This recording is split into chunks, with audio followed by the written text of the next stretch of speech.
Deseamos que el siguiente mensaje sea de gran ayuda para ti. Si gustas contactarnos, simplemente haz clic en la descripción de esta plataforma. Será un gusto escuchar de ti. El propósito de todo esto es ayudarte en acercarte a Dios y mejorar tu vida. Estoy emocionado por esta nueva serie que estamos iniciando, A Prueba de Dolor. Hoy estaremos iniciando esta prueba que hemos nombrado A Prueba de Dolor. Porque típicamente cuando entramos a un año nuevo, entramos en un ambiente, en una actitud, en un espíritu de optimismo, de metas, de logros, de ponernos cosas por las cuales tenemos que luchar, y todo eso es grandioso y es buenísimo. Pero las estadísticas muestran de que por ahí por febrero o marzo ya las metas y las resoluciones de año nuevo que nos hemos puesto se han tirado por el drenaje. Y entonces venimos a tener un otro año similar al que tuvimos anteriormente y no hay nada que haya cambiado. Pero aparte de eso, si eso fuera toda la historia, no estaría tan mal. Por lo menos terminaríamos el año lo mismo como lo terminamos el año anterior. Pero el reto es de que muchas veces nos enfocamos tanto en el positivismo, nos enfocamos tanto en las cosas grandiosas que pudieran suceder en el año nuevo, lo cual es bueno, pero pocas veces nos preparamos por las cosas malas que vengan en el año nuevo. Las cosas dolorosas, las cosas que van a causarnos sufrimiento, pocas veces nos preparamos para ellas. Y por eso es de que creo que es esencial que todo este mes nos enfoquemos en esta idea central de A Prueba de Dolor. Porque solo así, si nos preparamos de esa manera, podemos tener un año a prueba de dolor. Pero ¿cómo nos preparamos? Es la pregunta del $1.000.000. En primer lugar, nos preparamos teniendo una fe a prueba de dolor. Y eso es lo que estaremos estudiando hoy específicamente. Todo el mes se trata de A Prueba de Dolor, cómo nos preparamos para este año, pero cada semana estaremos viendo un aspecto específico acerca de cosas importantes que son necesarias para poder tener un año a prueba de dolor. Y hoy quiero que veamos esta idea de una fe a prueba de dolor, porque de una cosa estoy seguro. Yo no le puedo prometer de que este año va a tener un mejor trabajo si eso es lo que desea. No le puedo prometer de que este año van a sus hijos a empezarle a hacer caso a usted. No le prometo nada de eso, pero una cosa le puedo afirmar, porque la palabra lo dice, es de que este año van a tener tribulaciones. Jesús lo dijo. Y lo mejor que nosotros podemos hacer para ser proactivos y prepararnos para tener un año a prueba de dolor es que seamos proactivos teniendo una fe a prueba del dolor. Porque si respondemos bien al dolor, entonces creceremos como personas. Entonces creceremos como hijos de Dios. Pero más importante también, podremos responder a preguntas y argumentos que muchas personas tienen a contra de tu fe. Dicen, pues tú eres cristiano, dices que eres hijo de Dios, vas a la iglesia, pero como que no te está yendo nada bien, te está yendo peor. Yo lo he visto. He visto cuando las personas empiezan a tomar pasos de fe, empiezan una relación con Cristo, y en vez de volvérseles la vida color de rosa, como que un ataque tras otro ataque, un problema tras otro problema, oye, dice, mejor no hubiera empezado a ir a la iglesia, porque esto en vez de irme mejor me está yendo peor. Y eso sucede normal entonces, pero cuando nosotros tenemos una fe a prueba de dolor, entonces nosotros tenemos las suficientes razones, argumentos y respuestas para contestar a aquellos que atacan a nuestra fe. Porque quizá tú ya te has hecho preguntas ¿por qué entonces si soy hijo de Dios? ¿Por qué si estoy yendo a la iglesia? ¿O por qué las personas sufren de diferentes maneras, siendo que Dios, que Dios es bueno y es amoroso? ¿Por qué permiten que el sufrimiento suceda? O sea, cuando ves a un niño, bebé o un niño pequeño que está sufriendo de leucemia, un cáncer en la sangre, y que no hay una esperanza para ese niño. Dice, ¿por qué? ¿Por qué Dios permite que esas cosas sucedan? O cuando ven que una esposa que es una gran esposa, una gran madre, de repente es traicionada por su propio esposo. Cuando vemos que hay una familia que va de viaje a vacacionar, un viaje que se imaginaron que sería algo grandioso para la familia, entran en un accidente, mueren sus padres y de repente queda un niño huérfano. Y dicen, ¿por qué? Dios existe. Y existe ese tipo de cosas. Entonces la pregunta que se hace siempre es, si Dios existe, ¿por qué permite que sucedan esas cosas malas? Y esa pregunta quizá ya te la has hecho tú, te la has hecho en algún momento. Y uno se queda a veces sin respuesta porque no hay nada que contestar cuando estos problemas suceden. Y una cosa que es necesario que nosotros respondamos, que nosotros estemos al tanto con respecto al dolor y al sufrimiento, con respecto a la maldad, con respecto a las injusticias, es de que nuestra misión no debe de ser contestar lógicamente a esos cuestionamientos, porque no hay cosa que pueda responder a una persona que está sufriendo en ese momento. El problema de la maldad y el sufrimiento no es una cuestión de lógica, no es un problema de lógica, sino un problema de sentimiento. El problema de la maldad y el sufrimiento no es un problema de lógica, sino un problema de sentimiento. Así de que uno de los errores que nosotros podemos cometer es de que cuando alguien está en sufrimiento, cuando alguien está yendo por una tragedia, cuando alguien ha perdido a un ser querido, cuando alguien está aspirando a tener algo, a experimentar algo, pero nunca lo logra, y nosotros venimos y le queremos argumentar bíblicamente, le queremos argumentar teológicamente, le queremos argumentar lógicamente y decirle, ¿por qué estás sufriendo? No debes de preocuparte. Lo que esa persona está sucediendo es algo del corazón. Su corazón está roto, su corazón está quebrantado.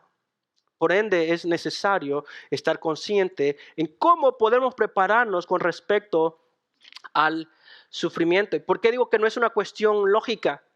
¿Por qué digo que no es una cuestión teológica? Porque la Biblia, en primer lugar, tiene suficientes razones para poder relacionar a Dios, un Dios bondadoso, un Dios amoroso, y el sufrimiento que existe en el mundo. Está la Biblia repleta para eso. Y hoy vamos a estar estudiando algo con respecto a eso. Pero también no es una cuestión lógica, porque muchas veces el argumento que dicen, si Dios es bueno, Dios es amoroso, ¿por qué permiten que el sufrimiento exista? Y dice, y si aparentemente, si lo vemos, pues sí, es una pregunta lógica, pero no, con la lógica no tiene nada que ver. Porque las dos cosas pueden existir, una cosa no excluye a la otra.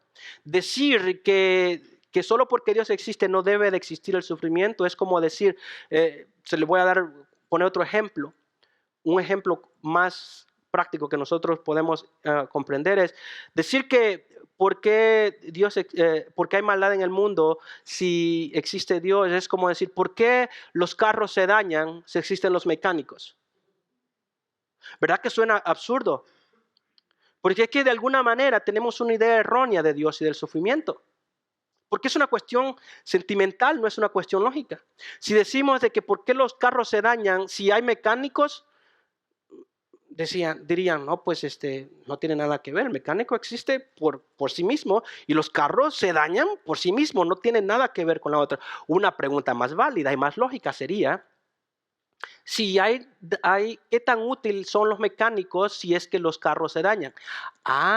Entonces sí, estamos hablando muy lógicamente. Los mecánicos son de mucho valor, más si tienes un carro que se está dañando a cada rato. asimismo es Dios con el tema del dolor. Si vivimos en un mundo quebrantado, si vivimos en un mundo que sufrimos, si vivimos en un mundo que experimentamos el dolor, entonces Dios se vuelve más relevante y más necesario que cualquier cosa de nuestra existencia. Porque el problema del dolor y el sufrimiento no es una cuestión lógica o teológica, sino es un problema de sentimiento. Y es ahí donde nosotros tenemos que abordar el tema. Y vamos a estudiar un libro que muchas veces se ha considerado como el libro a donde todos tienen que ir para entender el sufrimiento. Creo que hasta un poco erróneo de alguna manera esa idea. Porque cuando uno va a este libro, quizá termina hasta más confundido. O quizá termine hasta decepcionado si no entiende verdaderamente el propósito de este libro. Y toda esta serie la basaremos en el libro de Job. El libro de Job. El libro de Job se ha utilizado como un fundamento para entender el sufrimiento. Pero más que nada, yo creo que el libro de Job el propósito del libro de Job es una manera de cómo responder al sufrimiento. A cómo responder al sufrimiento, en lugar de contestar la pregunta, ¿por qué el sufrimiento existe? Porque el libro de Job va a terminar, si lo estudia desde el principio al fin, y todavía no contesta la pregunta, ¿por qué las personas justas y buenas sufren? Sin embargo, lo que sí nos muestra el libro de Job es a cómo responder cuando el sufrimiento llega. Eso sí podemos aprender. Y por eso es que hemos titulado esta serie que se llama A Prueba de Dolor. Porque a través de este libro podemos aprender a cómo responder a este libro. Al fin, se los voy a dar desde ya el resumen y constantemente voy a recordarle durante toda la serie.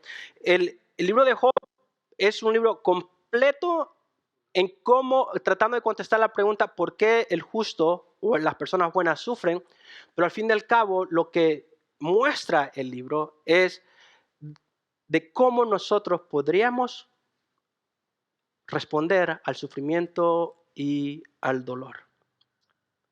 Que en vez de cuestionar a Dios por qué sufrimos, aprendamos a confiar en Dios en el momento del sufrimiento, básicamente. Así que les invito a que leamos la primera parte del primer capítulo, en el capítulo 1, versículo del 1 al 6. Dice de la siguiente manera. Hubo un hombre en la tierra de Uz llamado Job.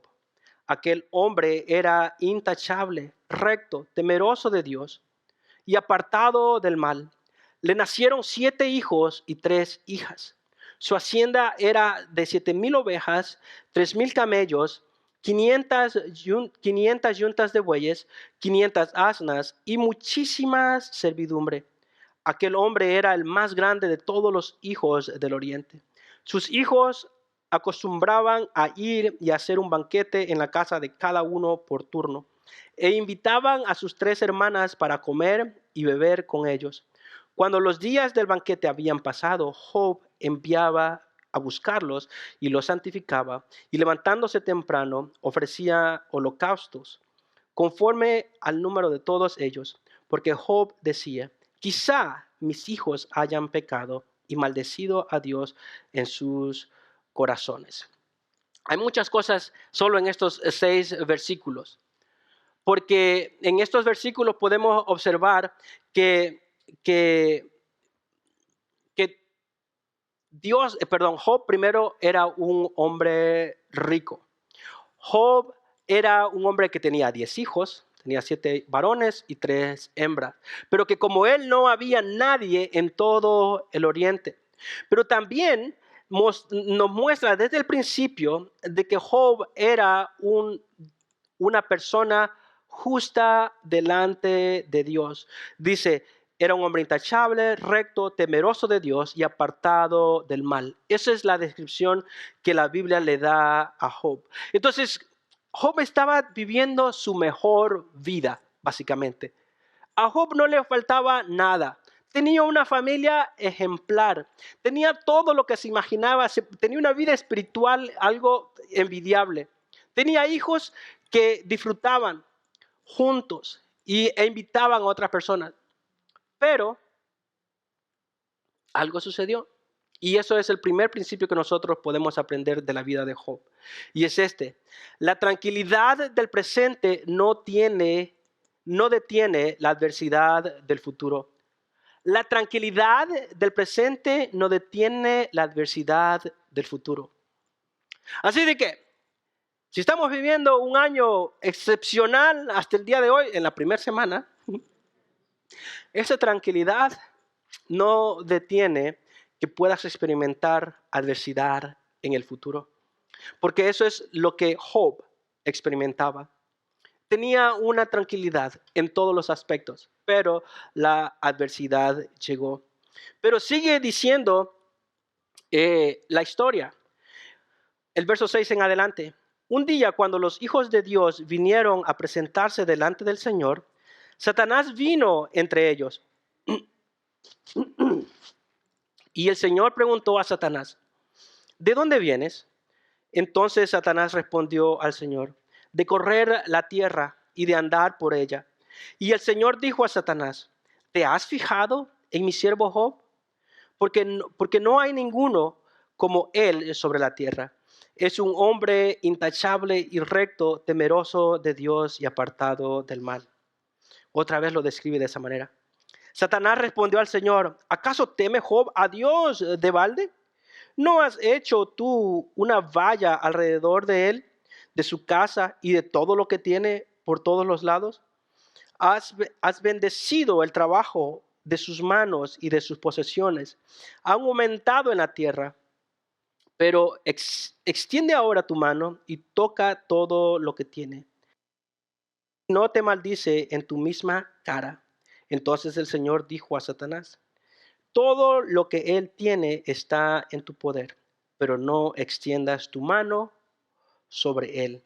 Y Satanás salió de la presencia de Dios. Muchas cosas. Vayan a leer ese libro de regreso, ese capítulo. Pero una cosa que podemos aprender aquí rápidamente de esta porción es que el dolor y la maldad pueden llegar a pesar de tu bondad. El dolor y la maldad pueden llegar a pesar de tu bondad. No importa qué tan bueno seas, no importa qué tan juicioso seas, no importa cuántas veces vengas a la iglesia. Bueno, eso sí importa. No importa qué tantos actos de bondad haces, la maldad puede llegar a tu vida. Y la razón por qué eso puede suceder así es porque existe un enemigo que está acechando tu vida. La imagen que da ahí al principio, lo que acabamos de leer, es que Satanás anda deambulando por el mundo. Santiago en el Nuevo Testamento lo dice, que anda como león rugiente, viendo y buscando a quien devorar. ¿Por qué digo que sí importa entonces venir a la iglesia? Porque si andas a solas y no tienes a nadie, no tienes un equipo, un grupo, una manada, por decir así, siguiendo el ejemplo del león, el león te va a llegar a atorar. Y ese es el enemigo que nosotros afrontamos. Y por eso es de que no importa qué tan bueno seas, el enemigo va a venir a atacar tu vida.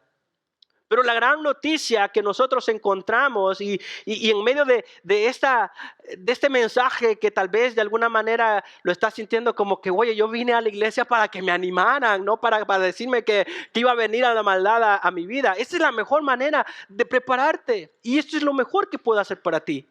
Darte la palabra de Dios tal como es. Porque aquí hay una gran noticia. Que aún en medio del dolor, Dios sigue estando en control. Aún en medio estando en control, porque el verso 12 que leímos lo dijo de esa manera. Entonces el Señor dijo a Satanás: todo lo que él tiene está en tu poder, pero no extiendas tu mano sobre él. O sea, de que aún los ataques del enemigo,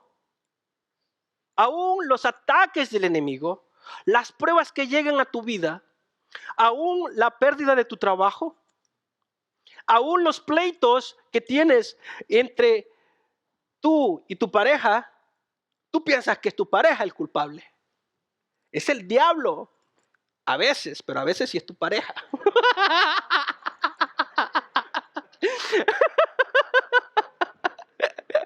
Ya estaban diciendo algunos hombres, me salvé. No.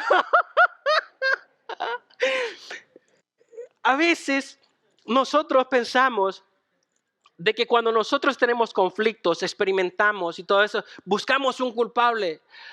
A veces los culpables sí somos los humanos por malas decisiones que tomamos, pero aún así el enemigo toma las malas decisiones que nosotros tomamos, las tuercen para que nuestra vida espiritual sea afectada.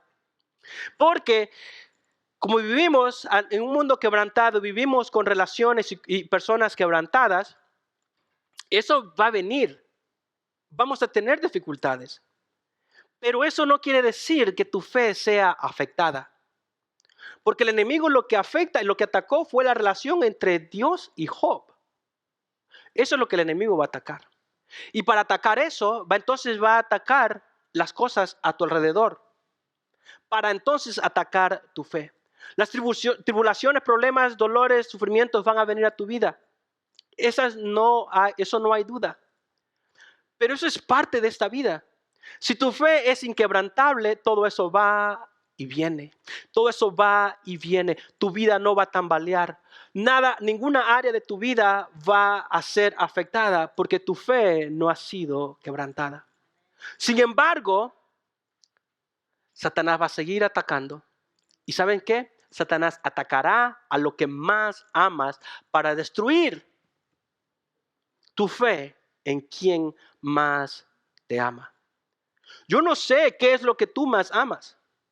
Y Satanás lo va a venir a atacar. Lo que hizo Satanás en esta historia, atacó a los hijos de Job. Y eso es lo que sigue leyendo la historia en el verso 13 en adelante. Satanás no solo atacó las cosas materiales, sino que también atacó lo que más Job amaba, que era a sus hijos. Y es ahí cómo termina la historia o el prólogo de este libro, la introducción de este libro. Introduce a Job como una persona bondadosa, ejemplar, pero también introduce cómo él vivía con todos sus bienes y con toda una familia grandiosa, pero también en el mismo capítulo vemos cómo lo pierde todo. Absolutamente todo. Yo no sé si tú te has imaginado en algún momento estar en los pies de Job, en los zapatos de Job. Es imposible siquiera imaginarlo. Perder todo lo financiero, eso es común. Pero perder a todos tus hijos de la noche a la mañana, eso es horroroso, horrendo siquiera pensarlo.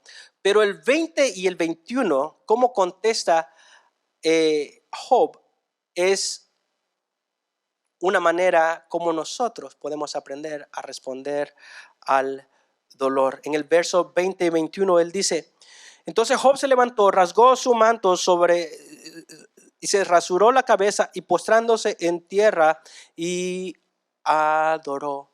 En primer lugar, ¿cómo podemos responder o cómo se describe una fe a prueba de dolor? Es que una fe a prueba de dolor le da el debido lugar al Señor. Una fe a prueba de dolor le da el debido lugar al Señor. Cuando dice que él rasgó su cabeza y adoró, él está dando o está poniendo a Dios en el lugar en donde debe de estar. Dios sigue sentado en su trono. Dios sigue sentado en el cielo. Y Job reconoce a Dios en donde debe de estar y por ende le adora. Una fe a prueba de dolor le da el debido lugar al Señor, pero también una fe a prueba de dolor es una fe realista. Una fe realista. ¿Qué quiere decir una fe realista? Esto recientemente yo lo estoy aprendiendo.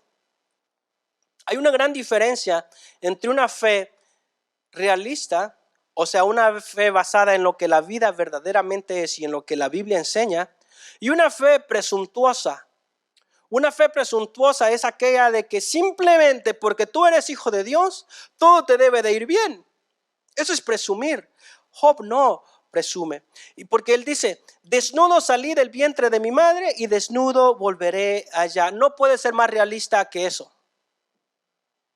Desnudo vine a esta tierra y desnudo volveré. Todo lo demás es extra. Todo absolutamente es extra. Y ahí, porque es que él ya no tenía opción, él lo perdió todo. Perdió cuestiones financieras, perdió cuestiones materiales, pero también perdió a sus hijos. Y con esa frase, desnudo vine a esta tierra y desnudo me iré de esta tierra, básicamente resume una persona realista. Desnudo, viniste a esta tierra sin carro, viniste a esta tierra sin casa, viniste a esta tierra sin matrimonio, viniste a esta tierra sin hijos. ¡Auch!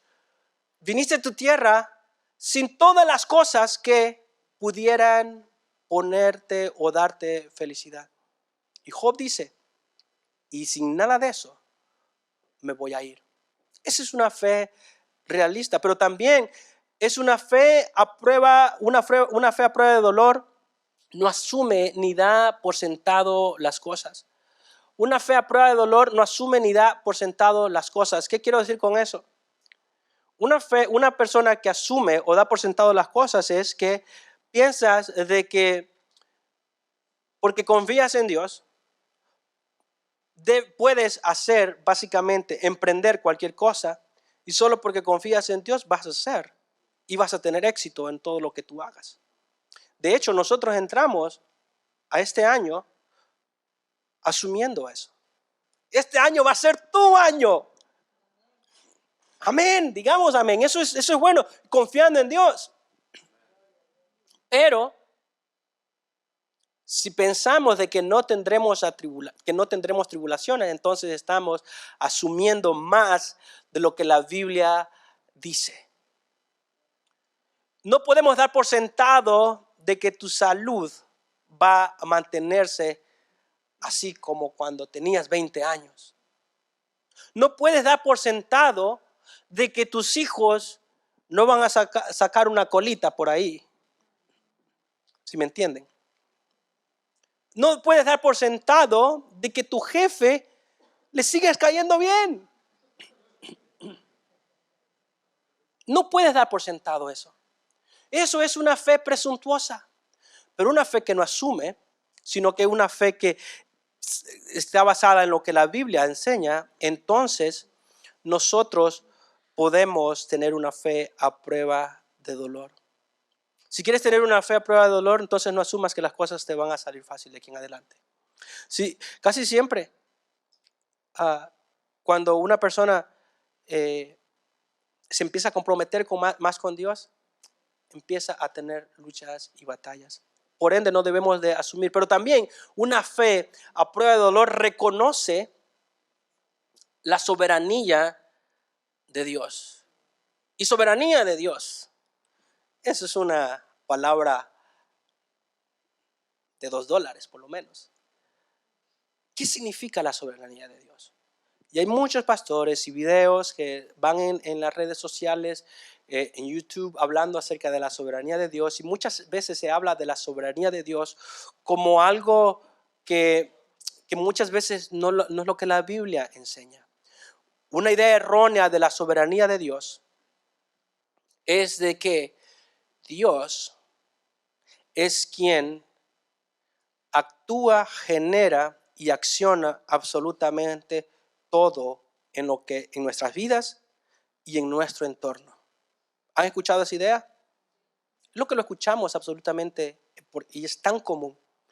Pero basado en lo que la Biblia dice y mi entendimiento acerca de ella, no necesariamente es verdaderamente así como muchos lo dicen.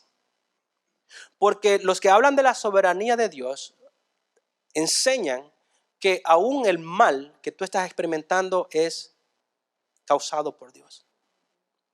Y la Biblia enseña completamente opuesto, porque dice la Biblia que Dios no puede ser tentado por Dios. Yo he escuchado a pastores que yo respeto mucho cómo enseñan la Biblia, ¿ok?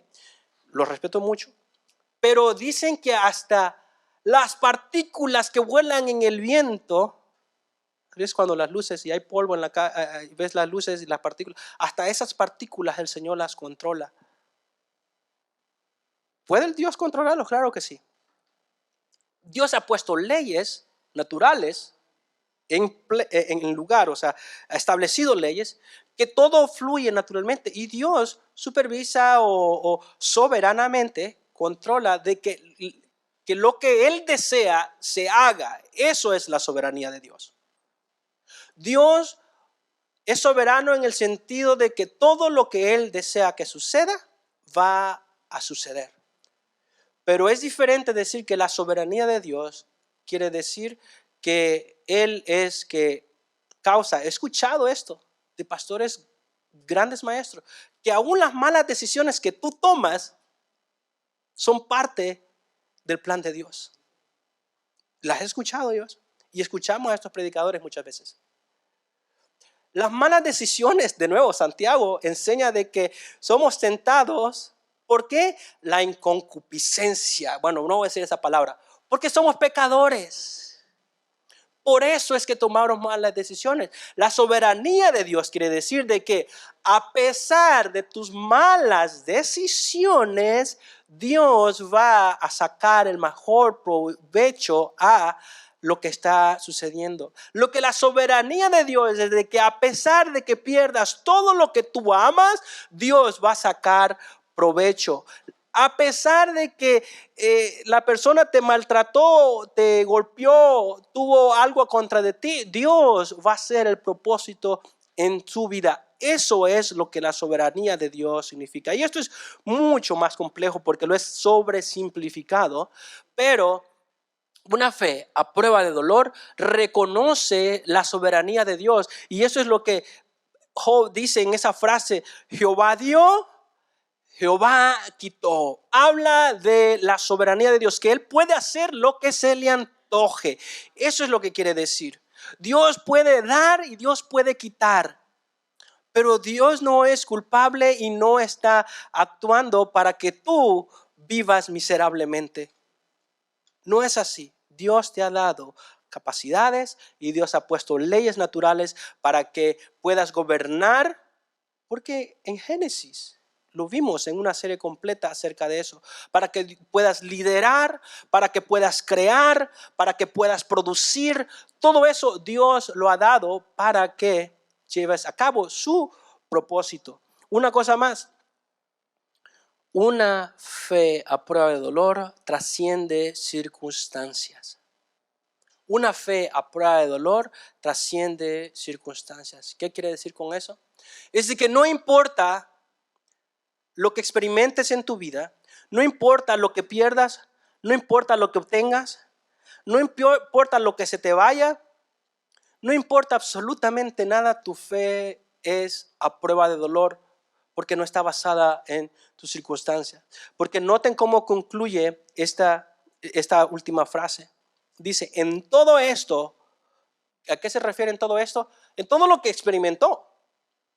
Job no pecó ni culpó a Dios. A pesar de la pérdida familiar, a pesar de la pérdida financiera, a pesar de todo el dolor emocional que experimentó, Job no pecó en contra de Dios.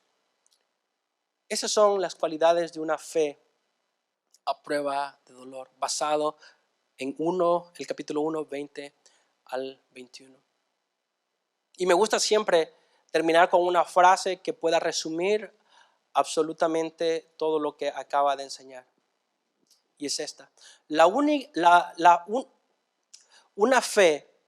Solo una fe enfocada en el Señor es una fe a prueba de dolor. Solo una fe enfocada en el Señor es una fe a prueba de dolor. ¿Qué quiere decir eso? De que si Dios es el centro de tu vida y Él es tu enfoque, vas a tener entonces una fe a prueba de dolor. Porque no está basado en tu bondad. La fe no está basado en qué tanto vienes a la iglesia. No está basado en lo que haces o lo que no dejas de hacer. Tu fe no está basada en las circunstancias. No importa qué es lo que tienes o qué es lo que no tienes. Tu fe está basada en que Dios esté en control y Él es soberano absolutamente. Y entonces, al estar enfocado en Él y tener esa fe puesta en Él, entonces es una fe a prueba de dolor. Así que una cosa que puedes hacer es de que cuando estés en medio de sufrimiento y dolor, enfócate en el Señor. Quizá tú estás en ese momento actualmente. Estás en medio del dolor. Quizá has perdido algo. Has perdido una relación. Quizá has perdido un trabajo.